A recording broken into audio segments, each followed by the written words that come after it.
Okay, cool. Let's do this. All right. So I'm here with Ian Martins, managing partner at Bell Curve. Ian, how are you? I'm doing all right. How are you? Good, good. Could you just give us like 30,000 foot view of Bell Curve and how it fits in with demand curve, like kind of what the relationship looks like there? Yeah, sure. So Bell Curve is first and foremost, we're a growth agency. I like to think of us as an agency, but with a bit of a lean towards being more of a consultancy in a lot of ways.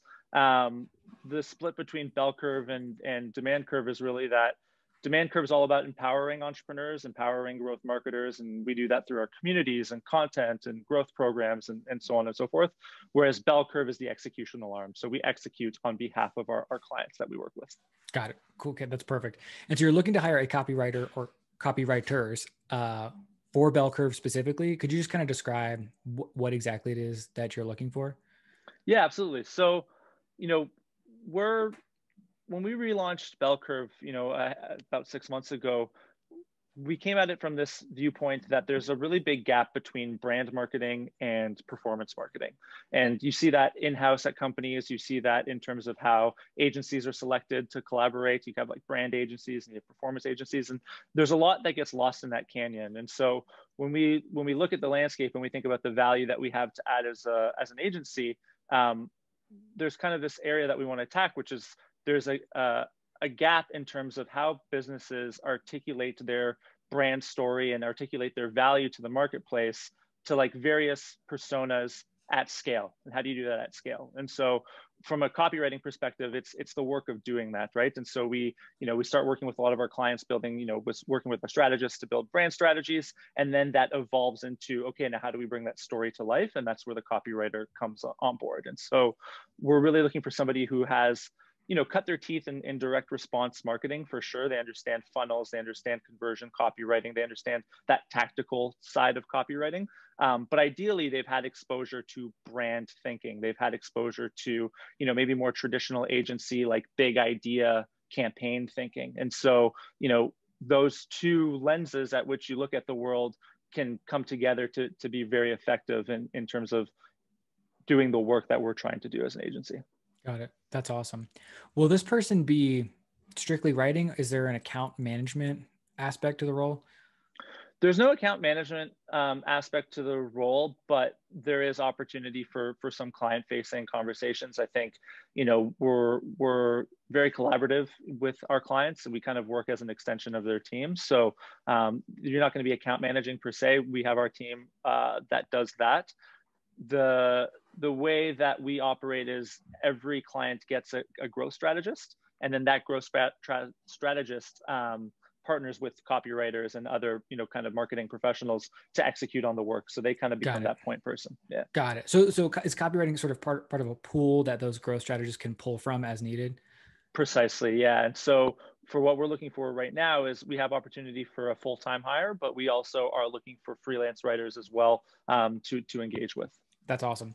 What and oh sorry, remote. That was one thing I wanted to ask you about. Assuming remote, Yep. but want to obviously verify that with you. Yeah, so we're a completely distributed company and always have, like even in a pre-COVID world. And so remote's totally fine. I think the one caveat being that, we are interested in having some overlap. And so we're distributed across from, East Coast to West Coast. If you have at least, 2 or 3 hours of overlap with either East Coast or West Coast, that's ideal. And then we are looking for native English speakers primarily, since most of the work we do is in English. And, that's something that we're thinking about. Got it. Got it. Um, Curious just about culture at Bell Curve. Like, what is Bell Curve like? Yeah. So bell curve is really like, if I had to describe our culture, I'd say it's about trust.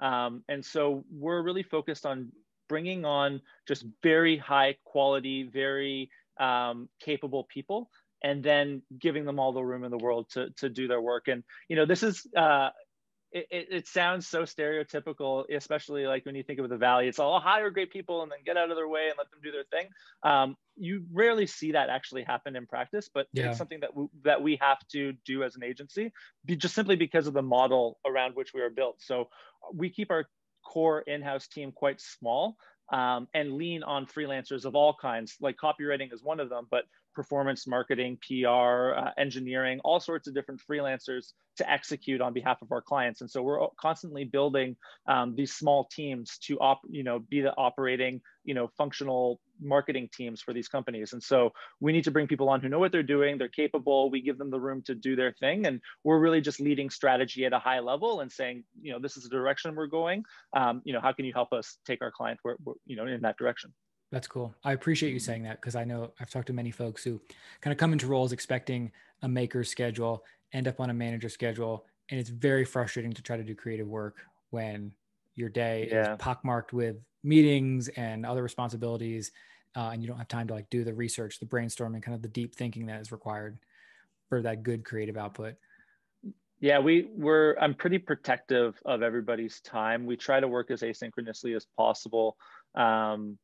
And when it comes to even how we deal with our clients, like we're very explicit in terms of how to engage with us and how to communicate with us. So we set up a lot of rules in terms of like, these types of requests have to come in such and such a format. Like if you want to pivot or change the direction, like this is the format in which we'll have a conversation about that.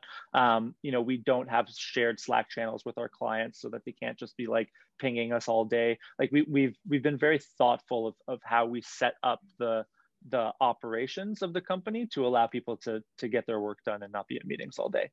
The other thing that I see at agencies all the time is like, you spend more time preparing for communications with clients or your internal team members than you do doing the actual work. So it's like more time building the deck than the work that is actually being showcased in the deck. Oh my God, yes. And we're not about that. We've got a design team who will polish up decks when we need to do that. And we try to let people do the work that they're the best at doing. I like that. It takes a certain level of confidence, I feel like, for an agency to say, engage with us in this way, as opposed to, say jump and we'll say how high. Yeah. You know what I mean? Because that creates this very like uneasy dynamic where you're always on edge waiting for like the next unexpected thing. Yeah. It's funny you bring that up. Like I literally like am building this agency with the idea of like, what should an agency look like in 2025 and what's broken with the agency model. And I've spent time working at, big global holdco agencies, and I've built other boutique agencies, and I've really, seen the differences between working with startups to like Fortune 100 companies. And there's a lot broken in this whole system right now. And we're actively trying to address a lot of these problems. I think, you touched on one of them, but like even just work-life balance in general, like, agencies are known for working people to the bone. We have no interest in doing that. Agencies, yes, they kind of fold to their clients' requests all the time. I think that that's really just reflective of poor scope management. I remember when I started working in agency land, clients would be asking for this, that, and the other. And I remember, our teams would start getting overwhelmed, and I'd start looking around, okay, well, where's the actual scope of work that was signed? Like, what are we on the hook for? Like, do we have enough resources to do this? And it was always like an afterthought, like nobody was even looking at that in an ongoing fashion. And so, we're trying to address all of this. We're not interested in being the biggest agency in the world. We want to be the best agency in the world. And so we're very specific about the clients that we work with. We're not trying to just like accept anyone. We have quite a few different criteria that we use to select partners. And we do think of them as partnerships. Like, do we want to engage with these people long-term? Do we want to have a long-term relationship with them? If not, we're not interested. I always say, like, I'm looking for partners, not clients. And I think there's really a difference. There's a difference. Yeah. Just anecdotally, I worked in an agency very early in my career where the team, we sort of bonded over the shared suffering. It's a really challenging environment. And then the second agency I worked at more recently was like, you develop great relationships with these people, not just your coworkers, but your clients too. Like folks I still stay in touch with now, even though I don't work anymore. Will this person report directly to you, or will they report to a growth strategist? Yeah, so they'll be reporting to our VP of growth strategy, but they'll probably work more closely with one of our senior growth strategists in her team. So we kind of the way that the hierarchy works, if you want to think of it that way, is that we've got growth strategists. They are the day-to-day point person for any client. They're the ones that will find the freelancers, build the teams, brief people in, do all of the day-to-day work. Then Nicole, who's our VP growth strategy, she actually just joined us from InVision. She was life cycle marketer there. Nice. She kind of owns everything at like the highest escalation point. And then I'm generally just more focused on building up the agency itself and, looking for new clients and so on and so forth. Cool. And so if folks want to apply, you have a full-time opening, plus you're looking for some additional freelance help. Should folks email you directly? Yeah, you can just send me an email at ian@bellcurve.com. And really all I need is a link to your portfolio first and foremost, and you can toss your LinkedIn profile link in there as well. And that's really all the heavy lifting I need from you. Perfect. Yeah. Is there anything, I know it may be hard to answer, but is there anything in particular that would make an individual stand out? Yeah, I think, when I look at copywriters, like I've worked with all kinds of copywriters and creative folks in my career. And I do think of them typically as belonging to two different camps. You have, more traditional creative agency copywriters that, are really great at, doing blue sky thinking and big campaign idea thinking and what have you. But when you start talking about like funnels and conversion and A/B testing and all of that, they're not as comfortable in that world, and things kind of start to fall apart for them. They're usually briefed in very specifically, like this is the insight and we're going to go do that. Think of a really great campaign idea or something.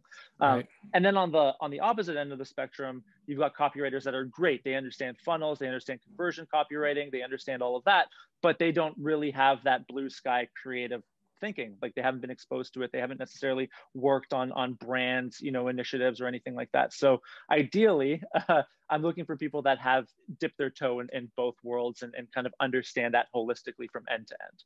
Got it. Okay, cool. Sounds like an awesome opportunity. I'm excited to get this out there. I'll just throw it out there for anyone who's considering applying. If you want some help, you want me to look at our portfolio, make some suggestions on what might be the best samples. Like I'm here to help both parties find a good space here. So Ian, thank you for your time. We'll get this up quickly and we'll send some good folks your way very soon. Thank you. I'm very excited. It's been a pleasure. Cool. Take care. Cheers. Have a good one.